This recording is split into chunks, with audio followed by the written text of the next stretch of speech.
روزہ رمضان میں چھوڑنا بہت بڑی بدبختی ہے اور گناہ کبیرہ ہے، اور خدا نخواستہ حلال سمجھ کر چھوڑے کہ میرے لیے کوئی لازم نہیں ہے تو کفر میں بھی داخل ہو جائے گا۔ دوسری بات یہ انہوں نے کہا کہ میرے لیے بہت مشکل ہے روزہ رکھنا، بھوک اور پیاس کی تکلیف کو بہت زیادہ بڑا سمجھ کے روزہ چھوڑ دینا۔ ان کو سوچنا چاہیے کہ موت کے وقت جب اسی روزہ چھوڑنے کی وجہ سے عذاب ہوگا، عذاب قبر ہوگا، میدان محشر کی ذلت و رسوائی ہوگی، پھر اللہ اگر ناراض ہوا جہنم میں داخلہ، اس پر صبر کیسے کرے گا اور کیسے اس کو برداشت کر سکتا ہے؟ اس لیے سوچنا چاہیے۔ تیسرا یہ کہ اللہ کی رحمت بہت بڑی مجھے بخش دے گا۔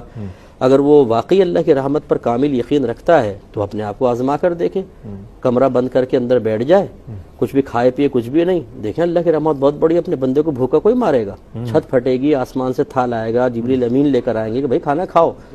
تو اللہ کی رحمت کا اتنی کامل یقین ہے، ذرا بیٹھ کے تو دیکھیں۔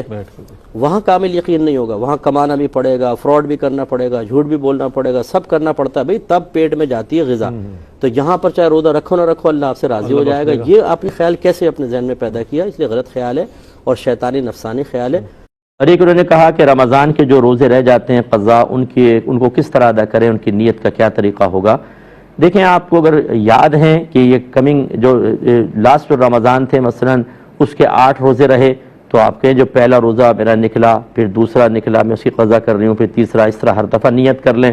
اور اگر بہت سارے سالوں کے روزے جمع ہوں تو بس اتنا، آپ کے خاص کس سال کے روزے اس کی تعین تو نہیں کریں گے، صرف اتنا کہ جو سب سے پہلا روزہ میرا قضا ہوا میں اس کو ادا کر رہی ہوں۔ تو جب وہ فرض کر لیں کہ یہ اتنے سارے تھے، یہ پہلا جب آپ کہیں گے نیت کریں گی ادا ہو گیا، یہ ختم۔ اگلی دفعہ پھر یہ نیت کریں جو سب سے پہلا، پھر وہ سب سے پہلا یہ والا ہو جائے گا، اس سے اگلا والا، ہر دفعہ یوں ہی نیت کر کے اپنے اس کو روزوں کو کمپلیٹ کر لیں۔